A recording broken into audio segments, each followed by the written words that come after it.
नमस्कार मित्रांनो, जय महाराष्ट्र। महाराष्ट्र राज्यातून सर्व नागरिकांसाठी आनंदाची बातमी जाणून घेऊयात पूर्ण अपडेट। तत्पूर्वी चॅनल नवीन असाल तर चॅनलला सबस्क्राइब करा आणि बेल आयकॉन नक्की प्रेस करा। महाराष्ट्रातील सर्व शेतकऱ्यांसाठी मोठी आनंदाची बातमी, तुमच्या खात्यात आज 10,000 रुपये जमा होणार। जाणून घेऊयात पूर्ण अपडेट। कापूस आणि सोयाबीन उत्पादक शेतकऱ्यांच्या खात्यात आज 30 सप्टेंबर रोजी 10,000 रुपये जमा होणार असल्याची माहिती कृषी मंत्री धनंजय मुंडे यांनी दिलेली आहे। त्यामुळे आज तुमच्या खात्यावर 10,000 रुपये जमा होणार आहेत।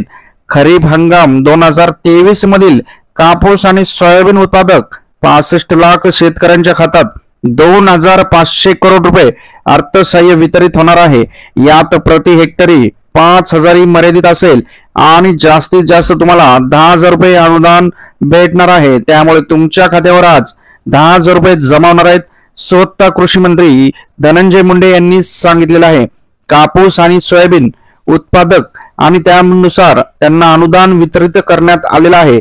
आधार लिंक करणे, केवायसी करणे याचे महत्त्वाचे निर्देश शासनाने दिलेले आहेत। तर सर्वांसाठी आनंदाची बातमी आहे। व्हिडिओला शेअर करा, जास्तीत जास्त भरपूर लोकांना फायदा होईल। जय महाराष्ट्र।